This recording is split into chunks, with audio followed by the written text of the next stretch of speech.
بسم اللہ الرحمن الرحیم۔ السلام علیکم دوستو، آج کی اس ویڈیو میں ہم آپ کو ماریہ قبطیہ رضی اللہ تعالیٰ عنہا کی حیات مبارکہ اور آپ رضی اللہ تعالیٰ عنہا کی سیرت کے حوالے سے آگاہ کریں گے۔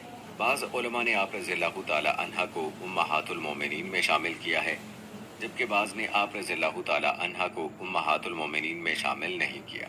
یہ ایک الگ موضوع ہے جو ہماری آج کی ویڈیو کا حصہ نہیں ہے۔ اس موضوع پر پھر کسی ویڈیو میں بات کریں گے انشاءاللہ۔ دوستو، آج کی ویڈیو کا اصل موضوع یہ ہے کہ حضرت ماریہ قبطیہ رضی اللہ تعالیٰ عنہا نبی کریم صلی اللہ علیہ وآلہ وسلم کی ملکیت میں کیسے آئیں۔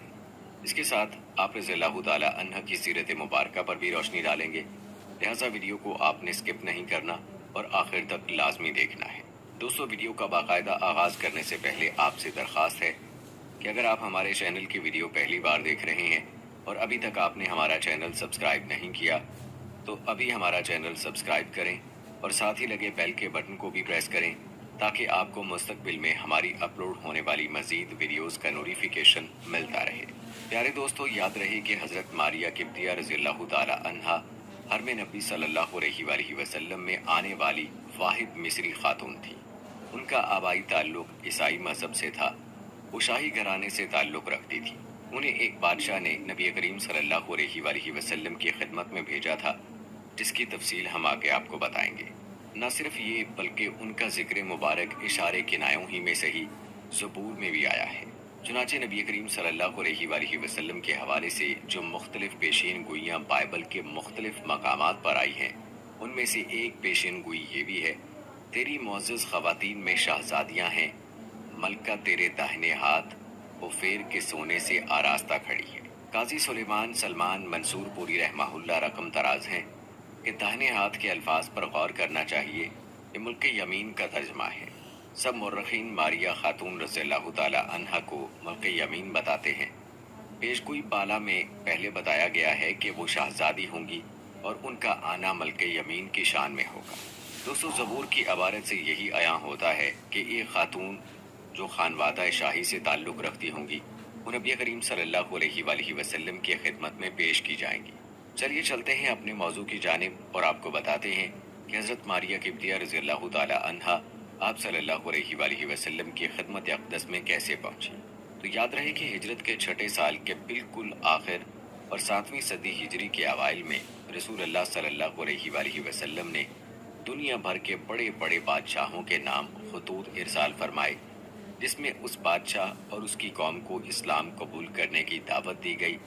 اس میں کہا گیا کہ اسلام لے آؤ، سلامتی میں رہو گے اور دوہرے اجر کے مستحق قرار دیے جاؤ گے، ورنہ دوسری صورت میں تمہاری قوم کے اسلام قبول نہ کرنے کا گناہ تمہارے اوپر بھی ہوگا۔ اس کے بعد سورہ آل عمران کی آیت نمبر 64 اس میں درج فرمائی گئی اور خط کے آخر میں آپ صلی اللہ علیہ وآلہ وسلم کی مہر مبارک لگائی گئی، جو اوپر نیچے 3 سطروں پر مشتمل تھی۔ سب سے اوپر والی سطر میں لفظ اللہ، دوسری میں رسول اور تیسری سطر میں محمد لکھا ہوا تھا۔ پیارے دوستو، اگر بات کی جائے اس خط کی جو بادشاہوں کو ارسال کیے گئے تو یہ خط جامعیت و اختصار کے حسین امتزاج کا عظیم شاہکار ہے۔ تمام بادشاہوں کو بھیجے جانے والے خط کا مضمون تقریباً ایک ہی ہے۔ ان خطوط مبارک کو لے جا کر جانے کی ذمہ داری رسول اللہ صلی اللہ علیہ وآلہ وسلم نے مختلف صحابہ کرام رضوان اللہ اجمعین کو سونپی۔ اسی تسلسل کی ایک کڑی تھی کہ آپ صلی اللہ علیہ وآلہ وسلم نے 7 ہجری کے ابتدائی دنوں میں ایک خط شاہ مصر و سکندریہ کو لکھا، جس کا نام جریج بن متی قبطی تھا اور اس کا لقب مکوکس تھا۔ حضرت حاتب بن ابی بلتہ رضی اللہ تعالیٰ عنہ کو ان کے پاس بھیجا۔ انہوں نے جا کر رسول اللہ صلی اللہ علیہ وآلہ وسلم کا نامہ مبارک پیش کیا۔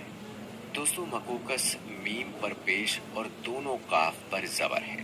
شاہ مکوکس کے نام رسول اللہ صلی اللہ علیہ وآلہ وسلم کا خط کا متن آپ کی خدمت میں پیش کرتے ہیں، ذرا غور سے اس کا ملاحظہ کیجیے گا۔ بسم اللہ الرحمن الرحیم۔ اس خط کا ترجمہ ملاحظہ فرمائیں۔ اللہ کے بندے اور اس کے رسول محمد کی طرف سے مکوکس عظیم قبط کی جانب، اس پر سلام جو ہدایت کی پیروی کرے۔ اما بعد، میں تمہیں اسلام قبول کرنے کی دعوت دیتا ہوں۔ اسلام لے آؤ، سلامت رہو گے اور اللہ تعالیٰ تمہیں دگنا اجر عطا فرمائیں گے۔ اگر تم روگردانی کرو گے تو سارے قبطیوں کی گمراہی کا گناہ تمہارے اوپر ہوگا۔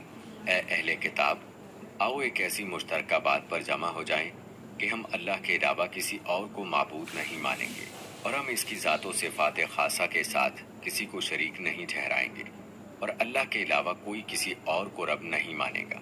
اگر وہ اس عہد و پیمان سے پھر گئے تو تم کہہ دو کہ گواہ رہو، ہم تو ماننے والے ہیں۔ دوستو، یہاں ایک بات قابل غور ہے کہ عموماً جب خط لکھتے ہیں تو اس کی ابتدا میں السلام علیکم ورحمۃ اللہ وبرکاتہ تحریر کرتے ہیں، جبکہ اس خط میں السلام علیکم ورحمۃ اللہ وبرکاتہ نہیں لکھا گیا بلکہ سلام علی من اتبع الہدی لکھا گیا۔ اس کی وجہ یہ ہے کہ السلام علیکم ورحمۃ اللہ وبرکاتہ ایک دعا ہے جس کے مستحق صرف اہل اسلام ہیں۔ غیر مسلموں کو خط لکھتے وقت ایسا نہیں لکھا جاتا۔ چونکہ شاہ مصر مقوقس عیسائی تھا، اس لیے اسے السلام علیکم ورحمۃ اللہ وبرکاتہ لکھنے کی بجائے سلام علی من اتبع الہدی تحریر کیا۔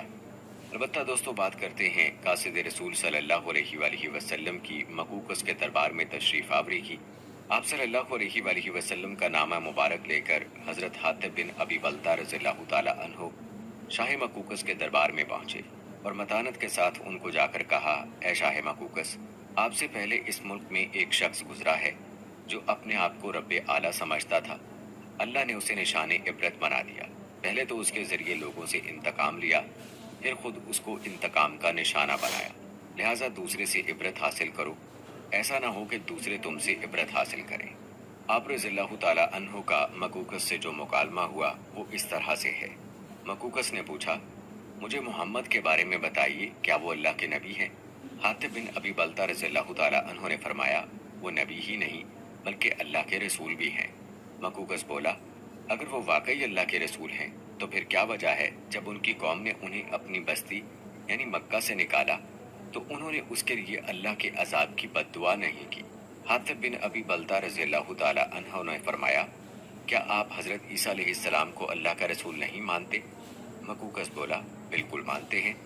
حاتب بن ابی بلتہ رضی اللہ تعالی عنہ نے فرمایا، تو پھر آپ بتائیے کہ جب ان کی قوم نے انہیں چاروں طرف سے گھیر لیا اور انہیں سولی دینے کا ارادہ کیا اور پھر اللہ نے انہیں آسمان پر اٹھا لیا تو انہوں نے اس بات کی دعا کیوں نہیں کی کہ ان کا رب بنی اسرائیل کو ہلاک کر دے؟ مقوقس بولا، آپ ایک حکیم عقل مند آدمی ہیں اور ایک حکیم دانا آدمی کی طرف سے آئے ہیں۔ میں محمد صلی اللہ علیہ وآلہ وسلم کے لیے یہ تحفے آپ کے ساتھ بھیجتا ہوں اور یہ نگہبان جو آپ کے علاقے تک آپ کی نگہبانی کریں گے۔ اس کے بعد رسول اللہ صلی اللہ علیہ وآلہ وسلم کے خط کا جواب لکھوایا۔ شاہ مقوقس کا خط کچھ اس طرح سے تھا، محمد بن عبداللہ کے حضور من جانب مقوقس عظیم القبر۔ اس خط کا ترجمہ ملاحظہ فرمائیں۔ اما بعد، میں نے آپ کا گرامی نامہ پڑھا اور جو کچھ اس میں تحریر تھا اور جس کی آپ نے دعوت دی میں نے اسے سمجھ لیا۔ میں جانتا ہوں ایک نبی نے آنا تھا، لیکن میرا خیال ہے اس کا ظہور ملک شام سے ہوگا۔ بہرحال میں نے آپ کے قاصد کی عزت کی ہے۔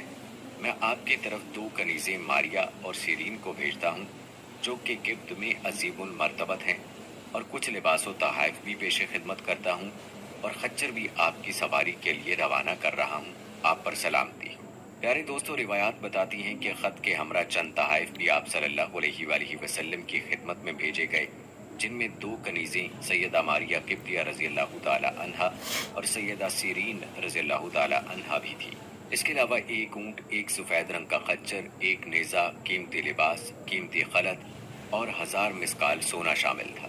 بعض روایات میں یہ بھی ملتا ہے کہ شاہ مقوقس نے ایک طبیب، معالج، حکیم یا ڈاکٹر بھی ساتھ بھیجا، جسے آپ صلی اللہ علیہ وآلہ وسلم نے یہ کہہ کر واپس بھیج دیا کہ ہم لوگ سخت بھوک کے وقت کھانا کھاتے ہیں اور ابھی بھوک باقی ہوتی ہے، ہم کھانے سے ہاتھ اٹھا لیتے ہیں۔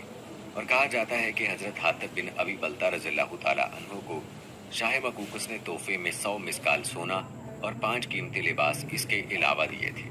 روایات کے مطابق دوسرے دن 4 افراد حضرت حاتب بن ابی بلتہ رضی اللہ تعالی عنہ، سیدہ ماریہ، سیدہ سیرین اور معبور پر مشتمل چھوٹا سا قافلہ اونٹ، خچر اور دیگر سامان کے ہمراہ مصر سے مدینہ کی طرف روانہ ہوا۔